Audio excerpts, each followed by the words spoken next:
The Pit and the Pendulum. I was sick to death with that long agony. When they untied me at last and I was permitted to sit, I thought I was going to faint.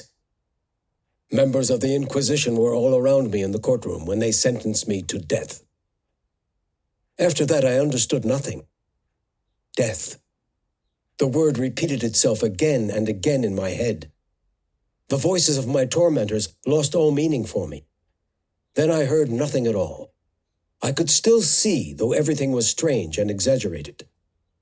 The lips of the black-robed judges looked white, whiter than the paper I'm writing on now. Their lips were thin and grotesque as they pronounced my fate. Though I could not hear what the judges were saying, the words echoed. Death. I saw those lips form the syllables of my name, and I trembled with fear. For a few moments of delirious horror, I thought the candles on the table looked like thin white angels who were there to save me. Suddenly something icy cold took hold of my spirit, and I felt every fiber in my body vibrate. The idea crept into my mind that there would be sweet rest in the grave. Darkness surrounded me, followed by silence and stillness. Very suddenly, motion and sound came back to me.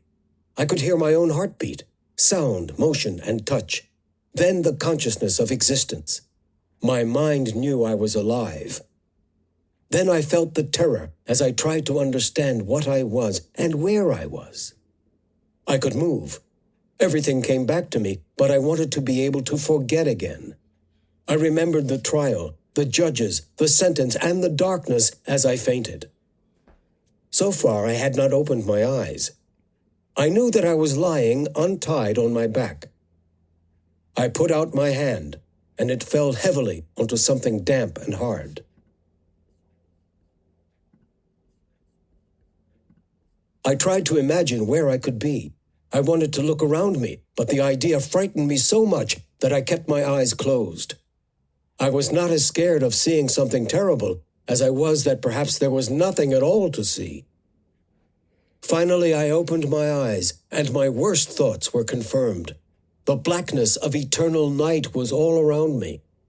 I tried desperately to breathe and not to panic. I lay quietly and made an effort to think. I remembered the torture and the Inquisition. I only needed to discover what had happened since then. Where was I? When someone is condemned to death, the execution is usually at the autos de fe, and one of these had taken place on the night of my trial. For some reason, they had chosen not to kill me. Maybe they wanted to wait for the next sacrifice, which would be in 3 months' time.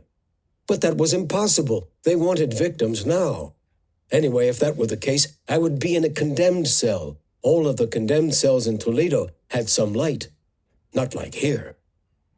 Suddenly, I had a terrible idea. My blood raced. I fainted again. When I woke, I stood up.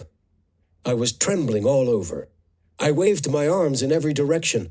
I felt nothing, and at first did not have the courage to move in case I found the walls of my tomb. Eventually, the suspense proved too much for me, and I started to move forward. I walked very slowly, my arms in front of me. My eyes desperately tried to find the smallest ray of light. I walked 3, 4, 5, 10 paces. Everything was dark and empty. I stopped trembling. At least they had not buried me alive. There were 1,000 vague rumors about the horrors of Toledo. I knew that my destiny was a terrible death. Of that I had no doubt. But when and how would I die?